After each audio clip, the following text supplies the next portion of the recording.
नवमी तिथि मधुमास पुनीता, शुक्ल पक्ष अभिजित हरि प्रीता। मध्य दिवस अति शीत न घाम, पावन काल लोक विश्राम। पवित्र चैत्र का महीना था, नवमी तिथि थी, शुक्ल पक्ष और भगवान का प्रिय अभिजीत मुहूर्त था। दोपहर का समय था, न बहुत सर्दी थी न धूप। वह पवित्र समय सब लोगों को शांति देने वाला था। शीतल मंद और सुगंधित पवन बह रहा था। देवता हर्षित थे और संतों के मन में बड़ा चाव था। वन फूले हुए थे, पर्वतों के समूह मड़ियों से जगमगा रहे थे और सारी नदियां अमृत की धारा बहा रही थी। सो अवसर बिरंच जब जाना, चले सकल सुर साजी विमाना। गगन विमल संकुल सुर जोता, गावहि गुण गंधर्व बरूथा। जब ब्रह्मा जी ने वह भगवान के प्रकट होने का अवसर जाना, तब उनके समेत सारे देवता विमान सजा सजा कर चले। निर्मल आकाश देवताओं के समूहों से भर गया। गंधर्वों के दल गुणों का गान करने लगे। बोलो सियावर रामचंद्र की जय। प्रिय भक्तजन, भ्रमर का झरोखा में आपका हार्दिक स्वागत है। पिछले अंक में आपने देखा कि प्रभु श्री राम का अवतार जिस समय हो रहा है, उस समय पूरे लोक में सुख संपत्ति छा गई, फूल खिल गए, पर्वत में जैसे नीलमणि दिखने लगी चारों तरफ, पवन सुगंधित बहने लगी। बरसई सुमन सुअंजलि साजी, गई गगन दुंदुभि बाजी। स्तुति करई नाग मुनि देवा, बहु विधि लावई निज निज सेवा। और सुंदर अंजलियों में सजा सजा कर पुष्प बरसाने लगे। आकाश में घमाघम नगाड़े बजने लगे। नाग मुनि और देवता स्तुति करने लगे और बहुत प्रकार से अपनी अपनी सेवा उपहार भेंट करने लगे। सुर समूह विनती करे, पहुँचे निज निज धाम। जग निवास प्रभु प्रगटे, अखिल लोक विश्राम। जय हो प्रभु। देवताओं के समूह विनती करके अपने अपने लोक में जा पहुँचे। समस्त लोगों को शांति देने वाले जगदाधार प्रभु प्रकट हुए। भय प्रकट की पाला, दीन दयाला, कौशल्या हितकारी। हर्षित महतारी, मुनि मनहारी, अद्भुत रूप विचारी। लोचन अभिरामा, तनु घन श्यामा, निज आयुध भुज चारी। भूषण वनमाला, नयन विशाला, शोभा सिंधु खरारी। दीनों पर दया करने वाले कौशल्या जी के हितकारी कृपाल प्रभु प्रकट हुए। मुनियों के मन को हरने वाले उनके अद्भुत रूप का विचार करके माता हर्ष से भर गई। नेत्रों को आनंद देने वाला मेघ के समान श्याम शरीर था। चारों भुजाओं में अपने खास आयुध धारण किए हुए थे। दिव्य आभूषण और बनमाला पहने थे। बड़े बड़े नेत्र थे। इस प्रकार शोभा के समुद्र तथा खर राक्षस को मारने वाले भगवान प्रकट हुए। कह दुई कर जोरी, स्तुति तोरी, के विधि करो अनंता। माया गुण ज्ञानातीत यमाना, वेद पुराण बनंता। करुणा सुख सागर, सब गुण आगर, जय गावहि सित संता। सो मम हित लागी, जन अनुरागी, भयो प्रगट श्रीकांता। दोनों हाथ जोड़कर माता कहने लगी, हे अनंत, मैं किस प्रकार तुम्हारी स्तुति करूं? वेद और पुराण तुमको माया गुण और ज्ञान से परे और परिमाण रहित बतलाते हैं। श्रुतियां और संत जन दया और सुख का समुद्र सब गुणों का धाम कहकर जिनका गान करते हैं, वही भक्तों पर प्रेम करने वाले लक्ष्मीपति भगवान मेरे कल्याण के लिए प्रकट हुए हैं। ब्रह्मांड निकाया निर्मित माया, रोम रोम प्रतिवेद कहे, ममूल शोभासी उपहासी, सुनत धीर मति फिर न रहे। उपजा जब ज्ञाना प्रभु मुस्काना, चरित बहुत विधि की न चाहे। कई कथा सुहाई मातु बुझाई, जय प्रकार सुत प्रेम लहे।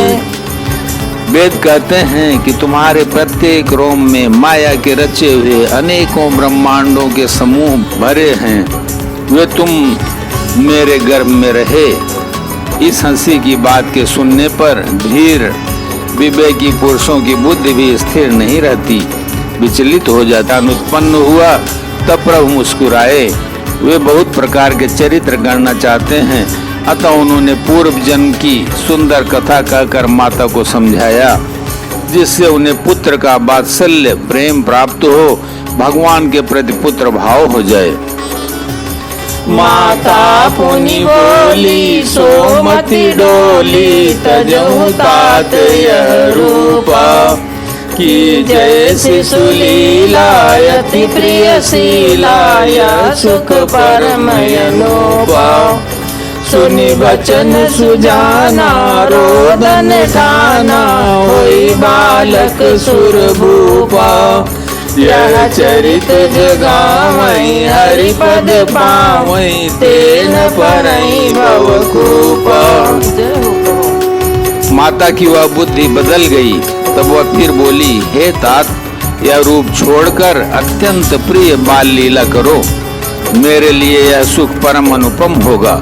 माता का यह वचन सुनकर देवताओं के स्वामी सुजान भगवान ने बालक रूप होकर रोना शुरू कर दिया। तुलसीदास जी कहते हैं, जो इस चरित्र का गान करते हैं वे श्री हरि का पद पाते हैं और फिर संसार रूपी कूप में नहीं गिरते। विप्रधेनु सुर संत हित, लीन मनुज अवतार।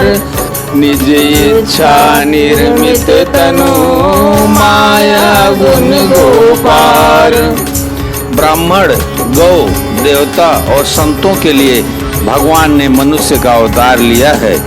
वे अज्ञानमयी मलिना माया और उसके गुण सत रज तम और बाहरी तथा भीतरी इंद्रियों से परे हैं।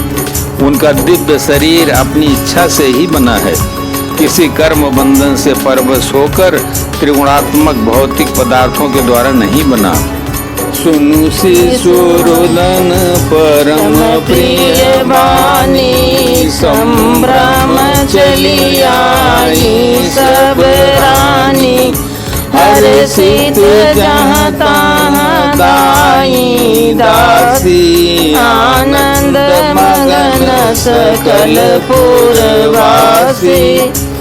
बच्चे के रोने की बहुत ही प्यारी ध्वनि सुनकर सब रानियां उतावली होकर दौड़ी, दासियां हर्षित होकर जहां तहां दौड़ी, सारे पुरवासी आनंद में मग्न हो गए।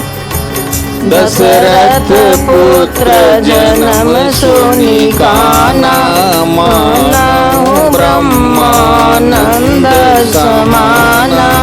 परम प्रेम मन पुलक शरीरा, चाहत उठल करन मति धीरा।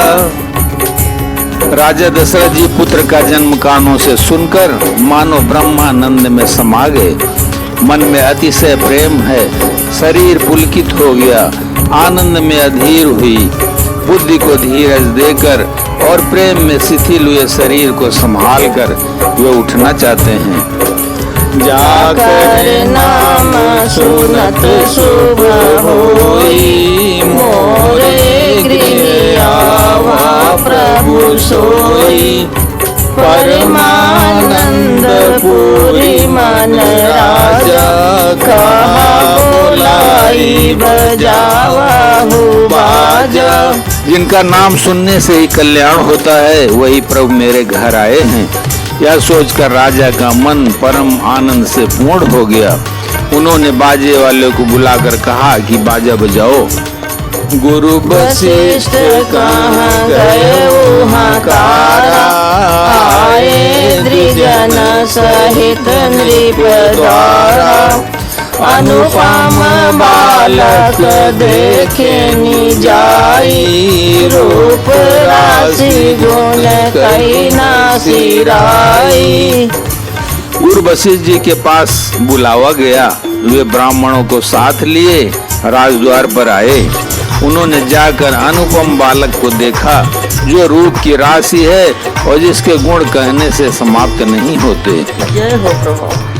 नंदी मुख श्राद्ध करे, जात कर्म सबकीन। फाटक देनु बसन मनी, नृप विप्रन कहु दीन। फिर राजा ने नंदी मुख श्राद्ध करके सब जात कर्म संस्कार आदि किए और ब्राह्मणों को सोना, गौ, वस्त्र और मणियों का दान दिया।